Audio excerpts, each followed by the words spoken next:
Terdengar suara persendian tulang dari dalam rumah. Keretek, keretek. Jenazah Pak Andi telah berdiri di depan pintu.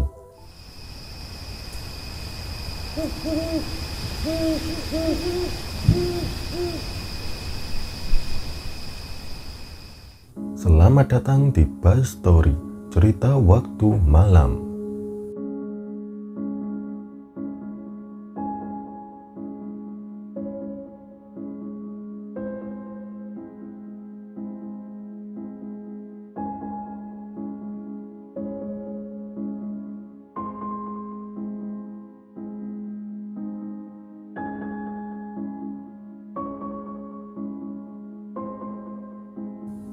Kampung ini dikutuk, semua warganya akan kembali ke tanah kelahirannya, hidup atau mati. Ratusan tahun berlalu, zaman telah berubah, namun kutukan dari salah satu anggota Wali Songo itu masih berlaku. Kampung yang dikutuk itu berada di Kabupaten Lamongan, Jawa Timur, jauh dari perkotaan. Iman menyaksikan kutukan itu. Pengalaman yang tidak masuk akal tersebut terjadi pada tahun 1989. Saat itu, Iman masih kuliah di sebuah perguruan tinggi di Surabaya. Pemuda asal Jakarta ini indekos di wilayah utara Surabaya. Sebagai mahasiswa baru, Iman belum banyak memiliki teman di perantauan. Untungnya, ada Hadi. Ia merupakan kerabat Iman. Di Surabaya, Hadi juga belum lama. Dia pindah dari Jakarta ke Surabaya beberapa bulan sebelum Iman kuliah di kota yang sama. Rumah Hadi tidak satu kampung dengan tempat indekos Iman. Namun, mereka sering bertemu. Hadi kerap menyambangi Iman. Ketika Hadi main ke tempat Iman, ada kabar kalau salah satu tetangga Hadi meninggal dunia. Namanya Pak Andi, marbot masjid di kampungnya. Semasa hidup, Pak Andi lebih banyak menghabiskan waktunya di masjid. Selepas subuh, Pak Andi membersihkan masjid atau melakukan kegiatan lain di masjid sampai malam hari. Pak Andi baru pulang ke rumahnya selepas Isya. Kemudian akan kembali lagi ke masjid jelang azan subuh. Setiap hari, Pak Andi melakukan rutinitas itu. "Man, ikut takziah yuk," kata Hadi. Dia butuh teman karena di kampungnya, Hadi juga tergolong orang baru. Belum banyak tetangga yang dia kenal. Hari sudah sore menjelang maghrib. Hadi memboncengkan Iman menggunakan motornya.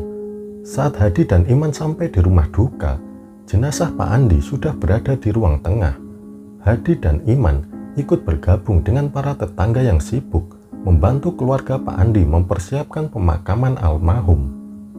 Adat di kampung ini, pemakaman biasa dilakukan pada malam hari, tidak perlu menunggu pagi atau esok harinya, kecuali ada permintaan dari keluarga almarhum yang biasanya meminta pemakaman ditunda sampai keluarganya di perantauan tiba. Permasalahan lain muncul. Istri Pak Andi tidak berkenan jika jenazah suaminya dimakamkan di kampung tempat tinggalnya. Kepada pengurus RT dan tokoh masyarakat kampung, dia meminta agar jenazah Pak Andi dimakamkan di kampung halaman mereka di Kabupaten Lamongan. "Ini permintaan dari orang tua suami saya," kata istri Pak Andi. Permintaan itu dipenuhi, namun pengurus RT dan tokoh masyarakat sepakat akan mengantarkan jenazah Pak Andi esok pagi. "Bu, besok pagi ya, subuh-subuh kita antar ke Lamongan," ujar salah satu pengurus RT.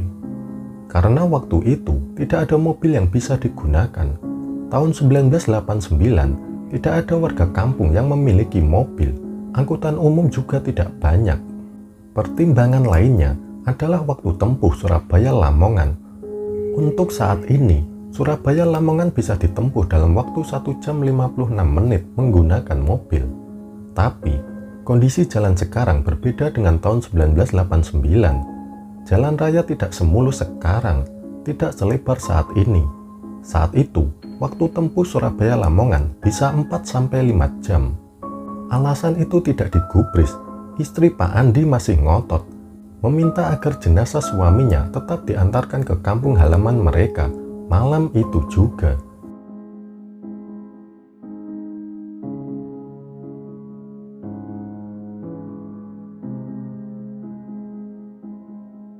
Perdebatan kecil terjadi dan akhirnya istri Pak Andi terpaksa mengalah.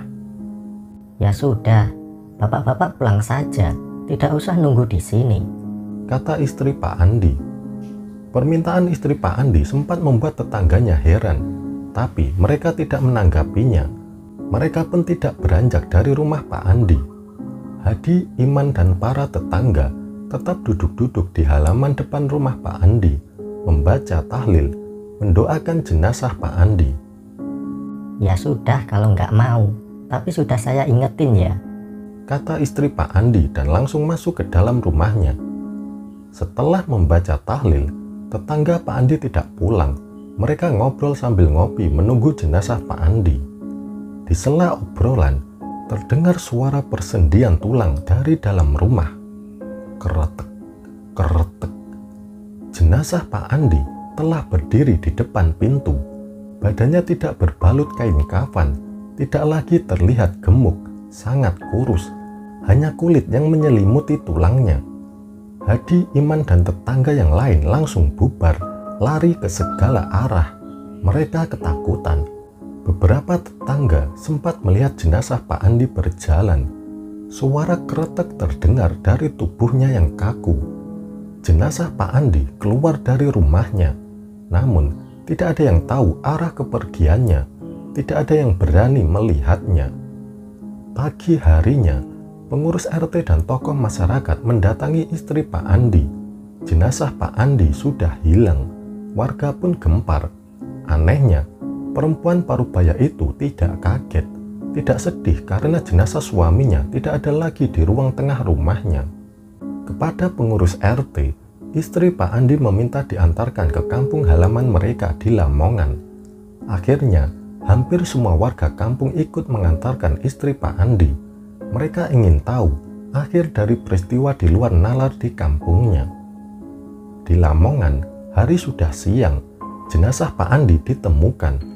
Sudah dibalut kain kafan di dalam rumah salah satu keluarganya.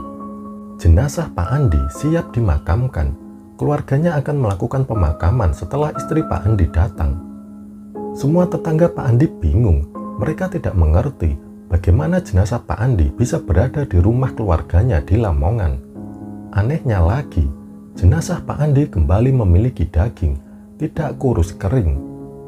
Dari penuturan tetua kampung halaman Pak Andi, kejadian yang menimpa Pak Andi adalah akibat kutukan dari salah satu waliullah.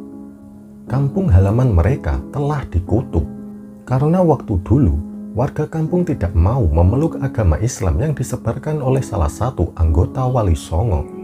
Warga yang lahir di kampung halaman Pak Andi harus meninggal dunia di sana, di tanah kelahirannya.